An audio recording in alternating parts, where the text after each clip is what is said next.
Senhor presidente, senhoras e senhores senadores, eu entrei na política para defender ideias, não para julgar pessoas ou suas condutas. Mas a Constituição Federal, a que jurei respeitar, me dá essa responsabilidade quando surge uma denúncia contra um presidente da República. Não estou aqui com prazer ou satisfação, mas estou aqui cumprindo a minha responsabilidade. Não estamos sequer discutindo se a presidente da República é honesta, mas sim se houve o crime de responsabilidade ou não. No Estado democrático de direito, quem ganha a eleição toma posse e assume o governo. Mas esse governante não tem o direito de fazer o que quiser. O nome do regime onde um governante pode fazer o que quiser é ditadura. Na democracia e no Estado democrático de direito, o governante tem obrigação de cumprir a legislação vigente do país.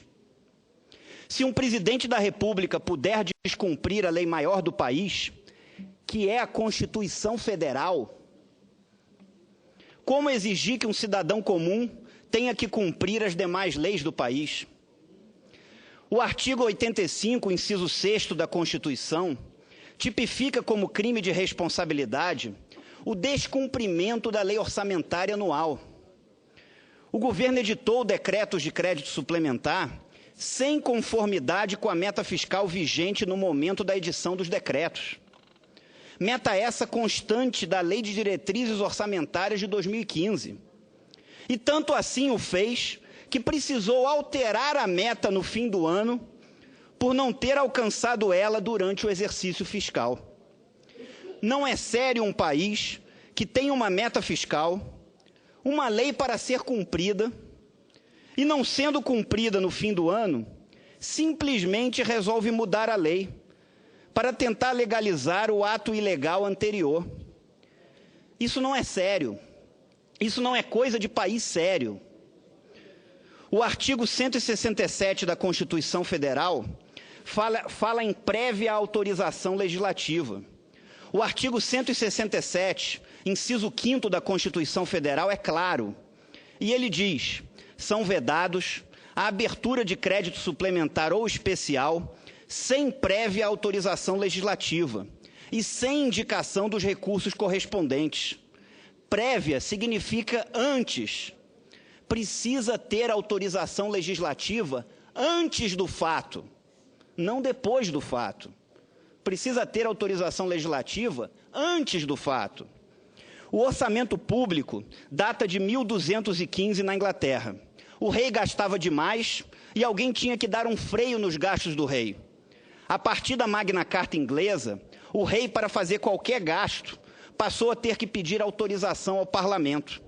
Tinha que ter a autorização prévia do Grande Conselho, que é o poder originário do parlamento inglês. No Brasil, 800 anos depois, a presidência da República simplesmente edita decretos de crédito suplementar sem autorização legislativa, o que fere a lei orçamentária e o que está tipificado na Constituição Federal, no seu artigo 85, inciso 6º, como crime de responsabilidade. A Lei de Diretrizes Orçamentárias estabeleceu como meta fiscal para o ano de 2015 um superávit de 55,3 bilhões de reais. Ao fim do ano, com o PLN 5, que alterava a meta fiscal e que eu votei contra, se passou de uma meta de superávit de 55,3 bilhões de reais para um déficit de 119,9 bilhões de reais. Uma diferença de 175 bilhões de reais do dinheiro do contribuinte brasileiro. E é esse contribuinte que o meu mandato aqui no Senado representa. É ele que eu represento aqui no Senado Federal. Esse é um dinheiro de todos nós.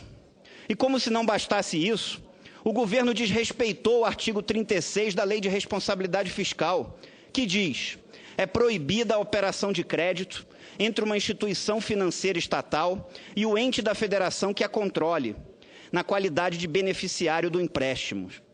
Considero também uma grave transgressão o governo se beneficiar do fato de ser controlador dos bancos públicos oficiais para se autofinanciar, fazendo com que os correntistas dos bancos públicos, na verdade, bancassem o Plano Safra com seus recursos sem estarem sabendo, quando, na normalidade, essa despesa teria que ser paga e coberta imediatamente pelos recursos do Tesouro Nacional.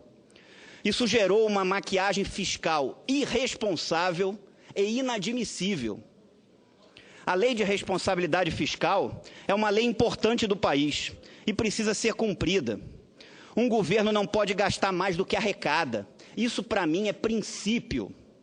Quando se gasta mais do que se arrecada, quem paga essa conta em um ponto futuro é o contribuinte brasileiro, com aumento de impostos. Senhor presidente, e isso só falando do que está nos autos do processo, sem discutir o que não está no processo. Eu queria estar aqui debatendo o futuro do país, discutindo uma reforma do Estado. O Estado brasileiro hoje, ele está dominado pelas máquinas dos partidos políticos. Parece que ele não existe para servir o contribuinte e devolver serviços públicos de qualidade a este. Parece que ele existe para a construção e perpetuação de máquinas políticas. Parece que a razão de existir do Estado é essa. O Brasil precisa discutir uma reforma do Estado que introduza meritocracia no serviço público, que introduza um sistema de metas e resultados. Precisamos discutir uma ampla e profunda reforma política. Protocolei aqui 9 PECs no início do meu mandato para isso, que mudariam o nosso sistema político. Precisamos discutir aqui uma reforma tributária que simplifique esse modelo e que reduza a abusiva carga tributária desse país, a maior dos BRICS, maior que a da Rússia, maior que a da Índia, maior que a da China, maior que a da África do Sul. Não posso acreditar que esses países todos consigam dar conta de suas responsabilidades com uma carga tributária menor que a brasileira e o Brasil não consiga. E alguns aqui ainda pensem e querem aumento de impostos. Gostaria de estar discutindo essas reformas. Coitado do contribuinte brasileiro. Gostaria de estar discutindo isso aqui, essas reformas. Mas estou cumprindo aqui a minha responsabilidade. Ouvi muito falar aqui em golpe. Golpe é governar desrespeitando a Constituição Federal, a lei maior do país. É maquiar as contas públicas. É ganhar eleições falseando a realidade para a população. Golpe é prometer o céu numa campanha eleitoral e depois entregar um país com 11 milhões e 600 mil desempregados e uma inflação de 2 dígitos de mais de 10% ao ano. Isso sim é golpe. Golpe contra a sociedade brasileira. Diante disso, senhor presidente, com os argumentos que expus aqui, em face do descumprimento formal da Lei de Responsabilidade Fiscal, da Lei Orçamentária Anual e da Constituição Federal, meu voto é favorável ao impedimento, é favorável ao impeachment.